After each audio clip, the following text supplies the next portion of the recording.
Hi my lovely viewers, నేను ఈరోజు ఈ మామిడికాయ ముక్కలు తీసుకున్నానండి. దీంతో 4 గ్లాసులు అనమాట. సో 1 గ్లాసు 4 ముక్కలకి అన్ని గ్లాస్ వేసుకోవాలండి. 1 గ్లాసు కొంచెం పెసరపిండి వేసాను. పెసరావకాయ పెడుతున్నాను అనమాట. దీన్ని ఉప్పావకాయ కూడా అంటారు, చాలా రకాలుగా పిలుస్తూ ఉంటారు అందరూ. నెక్స్ట్ కొంచెం ఇది బరకగా ఉండాలండి, మరి మెత్తగా కొంచెం ఫ్రై చేసి కొంచెం మరుగ్గా ఆడించాలన్నమాట. నెక్స్ట్ మనం వెల్లుల్లిపాయలు వేసుకుందాం. ఇది ఎండాకాలంలో ఎందుకు చేస్తారంటే పెసరపప్పు చల్లవు కదండి, బాడీకి హీట్ చేయదన్నమాట. పూర్వం అన్ని పద్ధతులు పెట్టారంటే for everything there is a reason అండి. ఇంగు వేయాలి. ఇంగు లేకుండా ఆవకాయ లేదు, కొంచెం ఎక్కువే వేయాలి ఇంగువ. ఆ టేస్ట్ బాగుంటుందండి ఇంగు వేస్తే.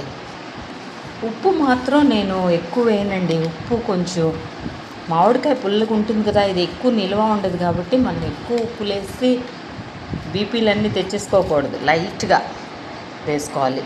ఇది గ్రౌండ్నట్ ఆయిలే, గ్రౌండ్నట్ కాదు, ఇది వేరుశనగ నూనె అండి. గ్రౌండ్నట్ ఆయిల్ 1 గ్లాస్ వేస్తున్నాను అనమాట. మరి కొంచెం పసుపు వేస్తే మంచి రంగు వస్తుందండి, చాలా ఎక్సలెంట్గా ఉంటుంది. దీంట్లో మనం కారం అన్నది కొంచెం వేసుకోవచ్చు నచ్చిన వాళ్ళు, కానీ కారం వేసేస్తే ఆ టేస్ట్ మారిపోతుందండి ఉప్పావకాయకి. సో చేతితో బాగా కలుపుకోవడమే. ఇంకా బాగా ఇది 3 days అలా ఉంచేసామనుకోండి, మంచి దీంట్లోకి తీసుకొని ఒక ఎయిర్ టైట్ కంటైనర్లోకి 3 days తర్వాత తింటే దీని టేస్ట్ చాలా బాగుంటుందండి. నిరభ్యంతరంగా పిల్లలకి పెట్టచ్చు.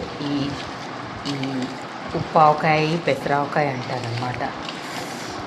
ఆయిల్ అంతా ఊరుతుంది, బయటకు వస్తుంది ఆయిల్. ఆవకాయ అనేది చేత్తోనే కలపాలి.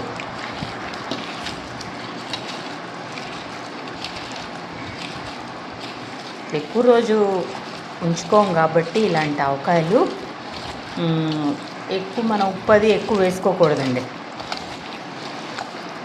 బయట పెట్టుకుంటే ఒక 15 days అలా ఉంటుంది. లేకపోతే ఫ్రిడ్జ్లో అయినా స్టోర్ చేసుకొని బయటకు తీసుకొని రూమ్ టెంపరేచర్కి వచ్చాక తినాలండి. చల్లది తినకూడదు.